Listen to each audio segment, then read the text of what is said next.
Where were you the last weekend of April 2023? Well, I don't know about you, but hundreds of readers and myself had a fantastic 3 days at the Spring Summer Epigraph Literary Festival. It was really a great time. Oh my gosh. Authors were sharing about their new books. I was laughing so hard during the happy hours, and I learned so many new things at our lifestyle-themed sessions. So, if you missed the festival, or you want to relive the highlights, visit epigraphLitFest.com and select replays. That's epigraphLitFest.com and select replays. Your TBR will explode, you'll learn a thing or two, and you'll have lots of laughs, especially at those happy hour sessions. So go to epigraphLitFest.com and select replays.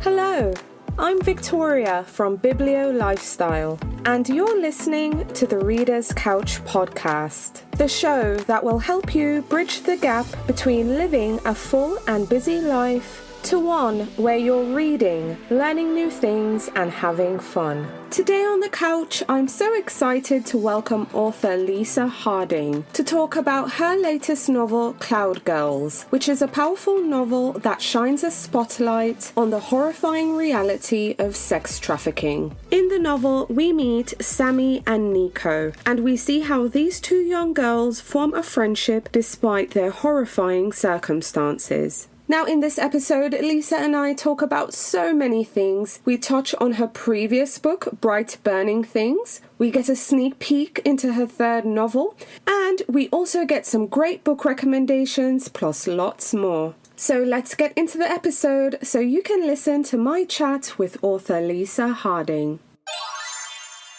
Hi there, could you do me a favour really quick? Would you pretty please subscribe to the show, leave me a 5-star rating if you like it, and share an episode or two with your bookish friends? Better yet, if you could drop a link to the show or to your favourite episode in your book club or bookish group chat, that works too. I promise, it only takes a few seconds, it really helps the show, plus I'll be incredibly grateful for it. So thanks in advance, and now on to the episode. Hi readers, welcome again to the Reader's Couch. I'm your host, Victoria Wood, and here on the couch with me is actress, playwright, novelist and screenwriter, but she's here to talk to me about her latest novel, Cloud Girls. Please welcome to the couch, Lisa Harding. Hi Lisa. Hi Victoria, thanks so much for having me. It's lovely to chat to you all the way from Dublin. Yay, absolutely. I'm so excited to have you here on the podcast. But before we get going, I want to know, how are you feeling, Lisa? Cloud Girls, it's now out there in the world. Readers can get their hands on a copy. I mean, on a scale of 1 to 10, how are you feeling? Yeah, because it was published last week. It's quite an anxious time, you know, when authors put a book into the world. So I don't know on a scale of 1 to 10 where I am, really. Maybe 8-ish, anticipation, anxiety, you know, how's it going to be received? It's a very important book to me as well, as you know, because it's a political book. It's not just, you know, it's not just about me. It's not about me at all, actually. It's much bigger than me. So, and I don't know if you know, but it's actually a reworked version of a book that was published in Ireland 5 years ago. I don't know if you knew that. No, I had no idea. Do tell. So it's fascinating because this book came out in Ireland, and it was as a result of working in a campaign called Stop Sex Trafficking of Children and Young People. And it was then called Harvesting, and it was published in Ireland and France. And like the reason I wrote it was to raise awareness and shine a light, you know, into the darkness, and to get people aware of how pernicious it is, and how, you know, how thriving it is actually as a multi-billion-dollar industry worldwide. But I was really shocked because I'm based in Ireland, and how much was going on here, and international trafficking and everything, and domestic trafficking within Ireland, and as you know, within the States, within every country. So yeah, so it's extraordinary because to get the chance to have a book republished, you know, in a new version in another country, it's 6 years now. It is quite extraordinary. I've never heard of it happening before. And I think it's because Bright Burning Things, my first book in the States, was published and it did very well. And then my editor asked to read this. So that's really interesting because, see, I was about to ask you, well, further on in the interview about harvesting because I haven't read that. I know Bright Burning Things. Now I've read Cloud Girls, but it's Yes, interesting to know now that that book was brought forth. That was actually Harvesting, the original. Um, exactly. Yeah, and Cloud Girls is like a reworked version, so there was edits, and mhm, mainly the main note just to say was that it was about bringing in more lightness into to kind of offset the darkness because it's mhm, such a mhm. traumatic world, and I really responded to that note actually, and also that one of my characters at the end, without giving anything away, I can say there's a note of hope where before there was none. So Right. that really sat with me actually. That was a really good note. Yeah, Very interesting. it Love to hear is. about it. Yeah, it was So, wonderful. So, Lisa, tell our listeners. So, if there's someone listening, which I'm going to assume most of my listeners are here in the States who aren't familiar with harvesting, but now they're picking up Cloud Girls or they're going to be introduced to Cloud Girls via this episode, tell us about Cloud Girls and what can readers expect when they pick up this book? So, as I said there, it's a book that was inspired by my involvement in a campaign called "Stop Sex Trafficking of Children and Young People." So, straight off the bat, readers need to know, trigger warning, this is a very disturbing world. However, that said, it's a story about two young girls, one who's domestically trafficked within Ireland and one who's trafficked from Eastern Europe to Dublin. And I set out to write this book because I really wanted to honor the spirit, of the young girls. So to kind of come away from the objectification and the sensationalizing and the othering and, all of those kind of sensational statistics and really climb inside their hearts and their spirits and recognize them as, fully embodied human beings. So the story, sorry, I've gone off there, but the story in brief is two young girls who are trafficked within Dublin and who become friends, and they form a beautiful friendship, in the midst of extraordinary suffering. And it is a story about, I think, the endurance of the human spirit, where I was very interested in the how they survive trauma, and a lot of words that would be used like dissociation, which seems to have a negative context, actually can be very beautiful because it's a way of, okay, the psyche will split, but they can use their imaginations, they can retreat to memories, they form friendships, they play games, really to embody a teenage psyche. So it's unfortunately a very corrupted coming of age story, really. But to say to your reader, any potential readers, there's no graphic depictions. There's nothing sensationalist. It's very respectful and very loving towards the girls, and between them there is, huge love and friendship and endurance, I think. Right, right, absolutely. So the two girls who are at the centre, there's Sammy, Mm. who she's from Dublin. Is the Irish girl, yeah. Yes, she escapes home and she thinks she's making a conscious choice in the beginning. That's how I received it. Hmm. But in truth, she had no control. She had no direction, not just from her family, but as a society. And then Nico is a 12-year-old girl. She's from Moldova Mm. and she is sent away by her father under the premise of getting married and moving to London. Tell us Mm. about these two characters. I did note, reading your author's note in the end, that they are composites of different stories you've read. But tell readers about Sammy, tell them about Nico, and what do you Mm. want them to know about these two girls? Yeah, that's true. They are composites. So I was given testimonies of lots of underage girls that were, as I say, trafficked to Ireland. And when I was asked to read them, I'm an actress, as you say. Well, I was then. And I was in a TV show at the time in Ireland. And I was asked to just launch this campaign and to read some of the first-hand testimonies out loud. And I was really struck by how remote and detached the telling of the trauma was, because that's, when you're so traumatized you lose your voice, and how factual kind of the accounts were. But I was completely haunted by these stories, and I was thinking, okay, we can read about, these horrific statistics, but we can't actually climb inside them or really, live the experience. Or I think I think so many people want to kind of turn away from it. It's a topic that they don't want to look at. And I think I felt, well, for some reason, the universe kind of came to me and said, look, this is happening on your shores. What are you going to do about it?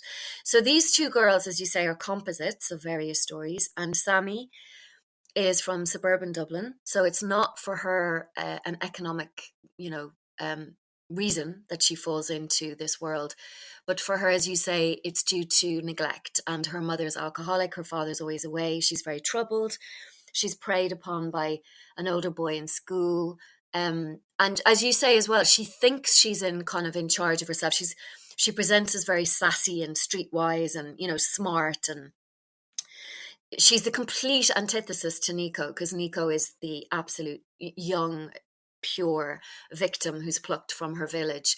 And I had read many of these stories, and I thought it would be impactful actually for the reader to see how different, stories can collide, and how they ended up in the same place, and how they formed this very unlikely but beautiful friendship, because Sammy has no ability to care for herself, because I think she's just so damaged by her background, and she's no stop button, she's no off button, and she's just totally self-destructive.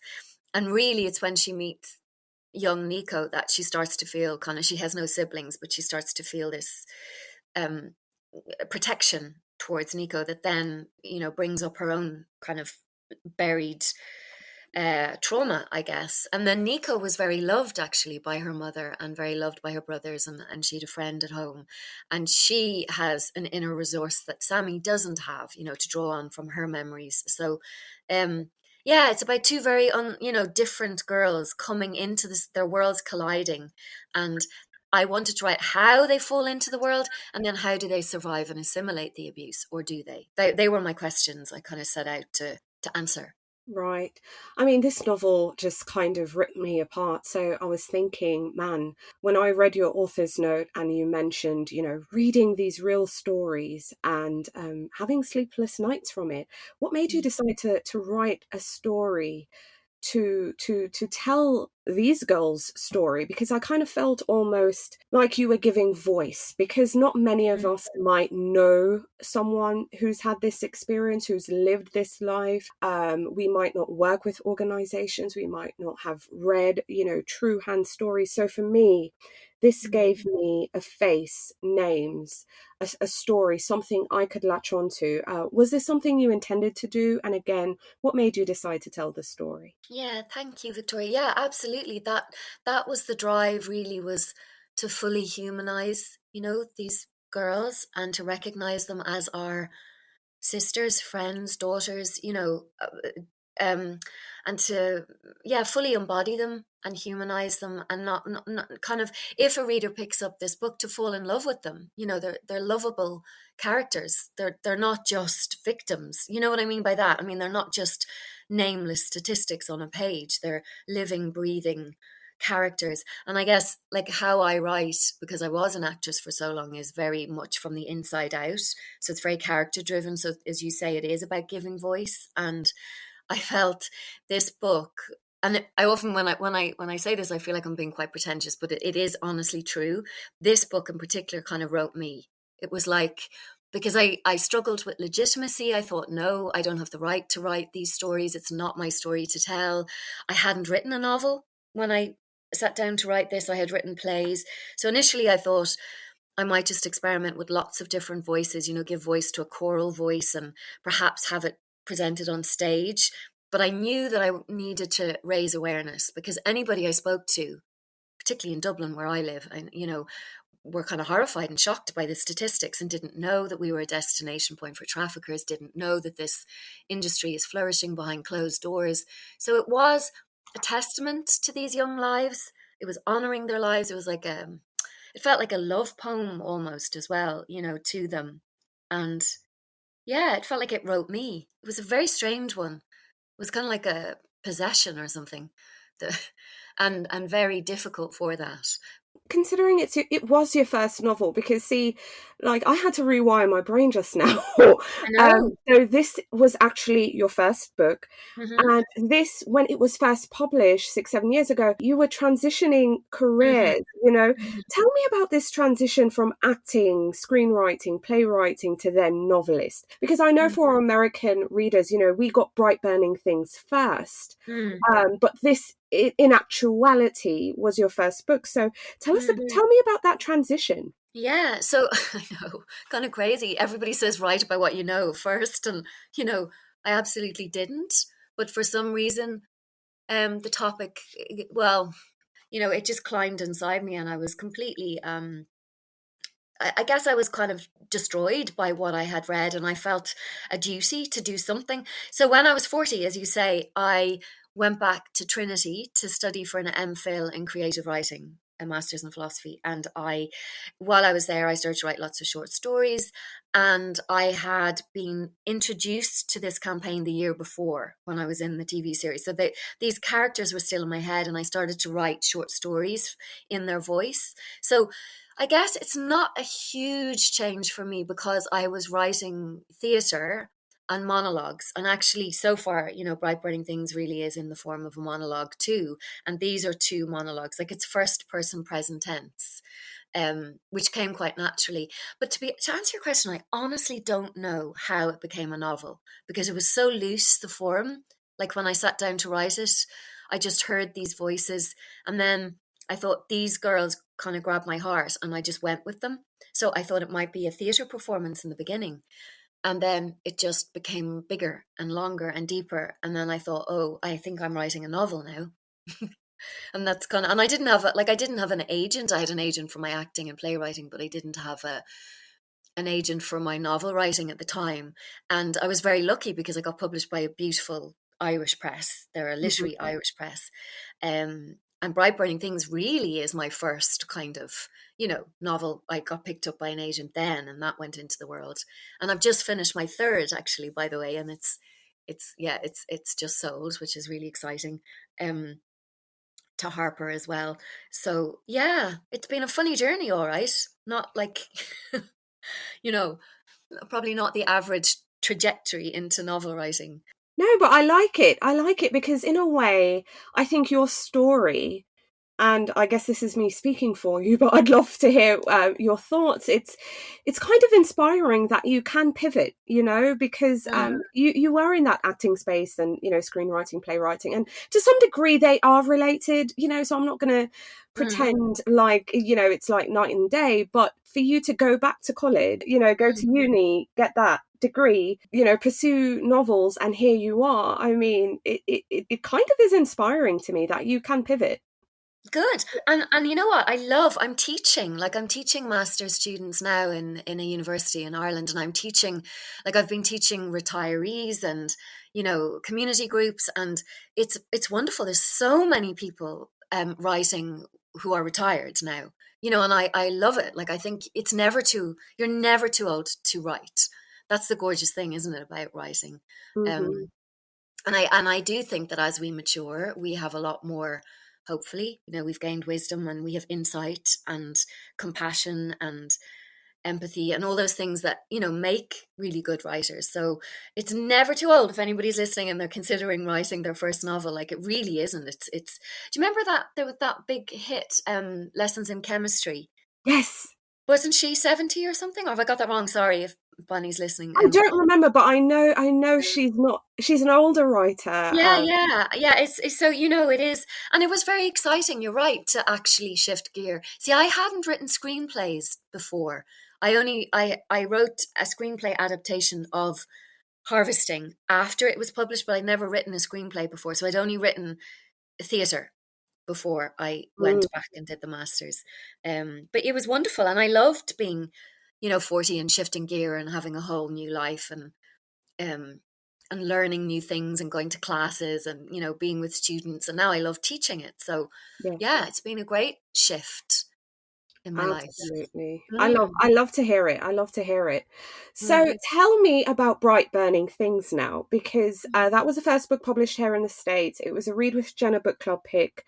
So Mhm. your first book, Bright Burning Things, tell listeners about it if they're not familiar, because it's a really powerful book. Thanks, Victoria. Yeah, it tells the story of Sonia, a former actress, single mother, alcoholic. When we meet her, she's in full-blown addiction, and her little boy Tommy is only 4, and he's in a very dangerous, precarious place with her. She loves him, she adores him, she kind of suffers with like a surfeit of love, and her feelings are all over the place. And I was also interested in kind of exploring what happens to the creative impulse when it's not expressed, Mm. and where addiction also intergenerational trauma and how addiction is passed down. And there's things hinted at in that book about her own mother. She doesn't really remember her. She has vague memories of a feeling of kind of spinning, which is, I don't know about you, Victoria, but it's often what adult children of alcoholics, when they look back, they kind of Hmm. feel that the world was always spinning in a very unsafe place to be. So, I was interested in Sonia as the product of that, even though Yeah. her traumatic memories were kind of obscured. And she doesn't really remember, but she has a memory of not feeling safe in her body around her mother. And then here she is with this little boy that she adores the bones of. And, she's trying everything to control her addiction, but it's got her and it's bigger than her. And she's, she the lovely thing about Sonia, I mean, I know a lot of readers really struggled with her and couldn't even kind of stick with her, but I felt what I loved about her was she recognized her addiction, and she recognized the effect she was having on her little boy, and she did everything she could to Mm. handle this kind of monstrous being that had grabbed her. At this point, she was like, at the beginning of the book, I don't know if you remember, but it's a dangerous place for little Tommy, and they have a rescue dog, Yeah. Herbie, who I loved writing. He's like his brother, and Herbie's like, he's like the he soaks up all the stress in the family, and he's just this beauty. He was a beautiful character to write. I just loved him. I love dogs, and Same. yeah, they were kind of a gorgeous little family unit, but it was this other presence. The bad Yeah. fairy is, as Tommy calls, the bad fairy in the bottle, because that feeling when you're watching a parent drink and how they change, they become something else. Um, yeah, and then she has her struggles with recovery. It's not all wrapped up in a bow, as you know, Yeah. but I wanted to write something very real, very, very real, and climb inside the experience of maternal alcoholism. I loved reading about Sonia's story. Again, she received the help when she could. She had the recognition. For me, that was just a Mhm. huge step. I think there is no perfect path to recovery. No. It's not always neat and tidy. Mhm. And again, I feel like you're giving voice to these, real life, situations and experiences. And I'm really curious, with that said, Lisa, are you trying to connect your work in a way? Are you trying to build a body of work where there are connections, whether they're direct or indirect? Because I kind of feel there are connections between the two. Or do you want each book to kind of stand on its own? Well, that's interesting, because I think you're right. Well, I think so far those two books are a deep dive into traumatic experience, aren't they? And Mm. how, very much so. Um, I thought I was setting out with my third novel to have a completely new departure, right? So I've set out to write a campus novel. Mm. Yeah, and like, it's actually, if we were going to kind of like do a little pithy, marketing blurb, it'd be like the campus cult novel. So it's very, so I thought, to be honest, that I was going to give myself a break from, writing such intense interior work. And I, I adore The Secret History, Donna Tartt's book. Yes. So I was kind of thinking, can I write something really entertaining as well as this interior, you know, drawing on, yeah, Mm. traumatic experience? And actually, it's quite a dark book, as it turns out. Yeah, it's interesting. So no, they're definitely not consciously thematically linked, Hmm. but I do feel that I'm channeling women's experiences, definitely, and it seems to be younger women's experiences so far. Okay. So, I'm yeah. curious though. So, what can you tell me about this third book? So it's set in a very famous Irish university, but I've like The Secret History, I've kind of given it another name, Name. right? So yeah, it's called Wild College. Nobody better borrow that, by the way.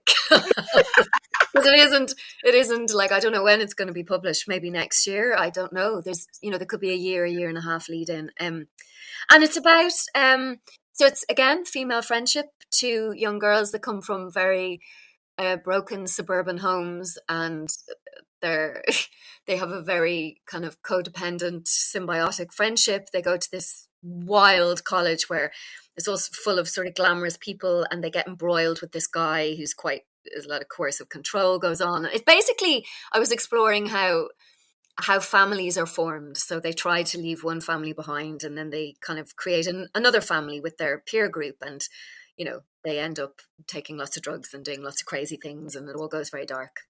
So but it was more fun to write. Like, definitely I had fun because it's very glamorous as well, that world. Yeah.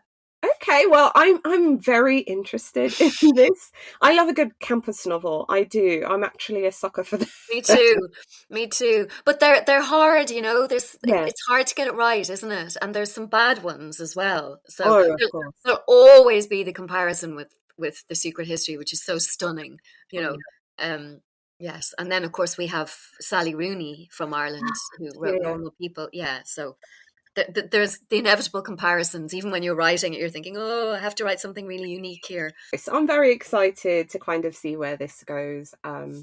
So now that Cowgirls is here, Bright Burning Things has been out for some time. Book 3 is in the works. If you could tell your younger writing self anything, Lisa, and again, you've been doing plays, screenwriting, film, all that good stuff. You've been an actress, just, you've been creative most of your life. But if you could look back and tell your younger self anything, what would it be? To trust your gut, actually, and for any people who are listening who are interested in writing as well, is to trust that inner guidance, and to really listen to it, and to I mean, nobody else is going to stand over you. It's a long journey writing a novel. You have to kind of you have to stand behind yourself. You have to be your best supporter. And yeah, I mean, it took me a long time to get to that stage. I was, as you say, I was 40 when I started to write prose. So, and funnily, I never thought I was going to be a writer. I thought I was going to be a dancer or an actor. So life is a funny way of working out. And I feel like all of that training has kind of led me here. So everybody's experiences in life, whether everybody can write, I feel we can. We all have the gift of writing, but it's just to discover your own unique voice, and to really lean into it, and to trust it. And you probably can tell from my work, I don't really censor myself when I write. I'm No. quite free, and allow yourself. Yeah. Love it, love it. Mm. Okay, so I want to talk about your reading life before we go. What was the last book that you read that you'd now recommend? Yeah, so the last book I read was On Earth We're Briefly Gorgeous. Have you read that? Yes, I did. I did. Oh, So good. Ocean Vuong, yeah, stunning, stunning. So it's basically, it's kind of in the form of a letter from a son, Vietnamese son, to his illiterate mother. Sorry, he's American, first generation, and it's addressing the intergenerational trauma and his sexuality. But the language, what I was so moved by in that book, and it's something I am very interested in my own work as well, is language. How to elevate something that's quite brutal or traumatic, and how to bring the beauty to it, and how to bring the poetry. So I thought that was a stunning, stunning book, and very inspiring for me. So well written. Couldn't agree with Oh, you more. Couldn't beautiful. agree with Yeah. you more. Yeah. What was your favorite childhood book? So there was many, but I loved, first of all, I do remember Winnie the Pooh being my favorite character ever. I was obsessed with him. And Aww. then, yeah, and I got to play him in a school play. I was so thrilled with myself when I was teeny weeny. I got a little bear suit, and I sang a little song. a Winnie the Pooh song, a tribute song, and I just loved him. And I also then got to, funnily later, when I was about 8, I played Alice in Alice in Wonderland, and that was another. I mean, when I came across Lewis Carroll's work, I thought, "Whoo, this is it!" You know, these lands of the imagination. This is extraordinary. And in a funny way, I think particularly Cloud Girls, there's a little bit of that. You know, how the girls can escape into beautiful worlds Yes. during unimaginable kind of stress, but there is the ability of that, you know, the human mind to imagine and create other worlds and to inhabit other worlds. And I would have read a lot as a kid, you know, to Hmm. fantasy worlds were where I kind of lived happily. So yeah, Alice in Absolutely. Wonderland and Winnie the Pooh, definitely. Love it. What books are you looking forward to reading now in the year ahead? It's funny, I was thinking about that, and there's so many. But I adore Maggie O'Farrell. I don't know if Hmm. you've read her. Yes. Um, yeah, and I haven't read her memoir, and that's my next book to read, and I'm so excited to read it. I am, Hmm. which is about I believe it's like her 17 brushes with death, and a lot of my friends have said it's really extraordinary. I love her. I've read everything she's written, Hamnet and The Marriage Portrait, and so that's my next book that's kind of clued in for me here, and I'm excited to start. But there's so many books in the world, aren't there? There's so much Oh, beauty and brilliance out there. Mm. absolutely. I haven't read her memoir, but I do love her fiction. Apparently, Um, it's wonderful, Victoria. I think, yeah, could be worth reading. I need to. I need to. Yeah, yeah. Okay, so we are big supporters of indie bookstores on this podcast as well. So share with our listeners a favorite or two. Tell us about your favorite indie bookstores. Okay, so where I live in Dublin, I live close to this little village by the sea called Sandymount, and it's actually called Sandymount Bookstores. And it's a tiny little one-room bookshop, and it's wonderful. The man who owns it, he knows everything about everything, and it's just, yeah, it's just one of those little places you go into and your heart leaps. You know, it's curio, it's wonderful. And then there's another gorgeous little bookstore in another place called Donnybrook.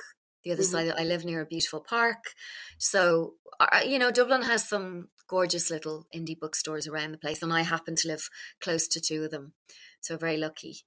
Um, Yay. Lucky yeah, indeed. lucky me. Amazing. Yeah, yeah. So, kind of wrapping things together now, Lisa, how do you want readers to feel after reading Cloud Girls? You know, what are some of the thoughts you're hoping readers might have, or some reactions? What are you hoping for? Well, I guess primarily it was about raising awareness. So I do hope that we all become, you know, more clued into the reality. Unfortunately, that this is happening behind closed doors in plain sight everywhere, every civilized country in the world. And what can we do about it?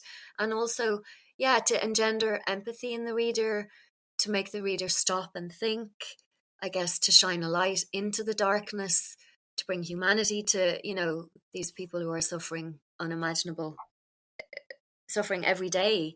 It's happening, as we know, you know, every moment of every day. So I think anyone who reads the book will hopefully be moved to, I don't know, get involved in some shape or form, whether it's support an NGO that works with, you know, victims of trafficking, or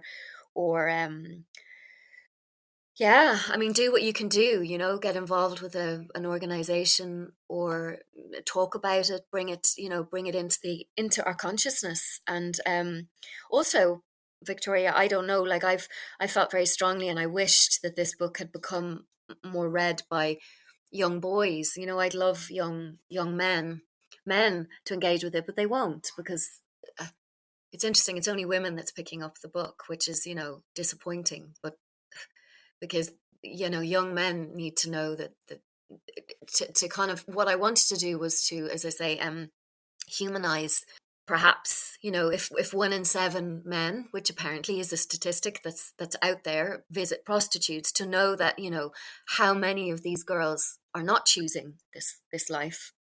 It's hugely infiltrated by criminal gangs, and it's very rarely chosen, actually. You know, Mhm. if you look into their lives, they're often traumatized from a young age. And so really, yeah, I just love discussion around it, and I'd love us as a society to engage with it and think, you know, what does it say about our young men, and what does it do to them as well, or our men who visit these girls, and how do we, it's not about eradicating, it's not like moralizing, but like, how do we engage with this huge industry? How do we dismantle it, really? And we've got to talk about, the people who visit these girls, and, where does that start, really?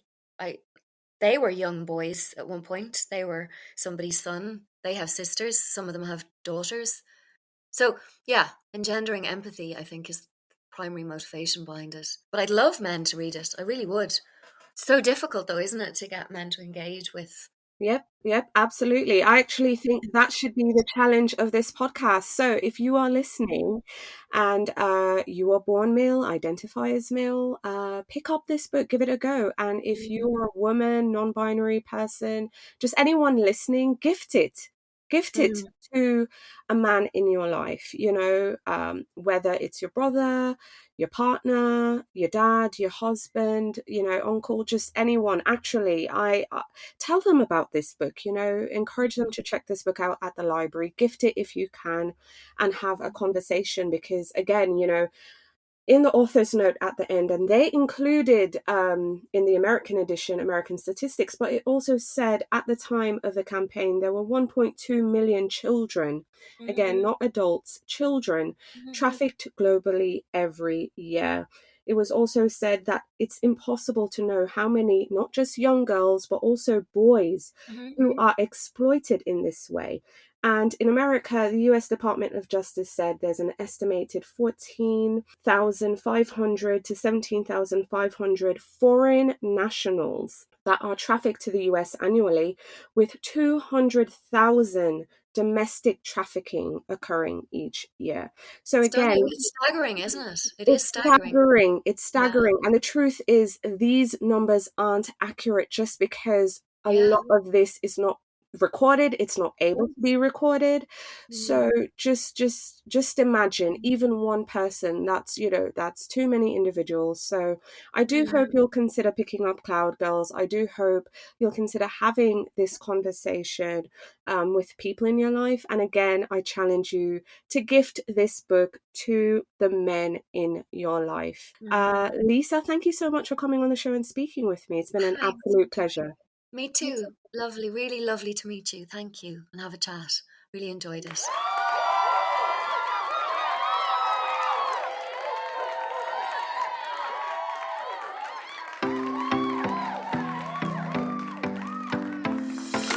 Thank you so much for listening to the Reader's Couch podcast. Please subscribe to the show, share it with a friend, and take a few seconds to leave a rating and review. Until next time, stay lounging, stay reading, and whenever you're in doubt, go straight to your local bookstore or library. Thanks again for listening, and happy reading.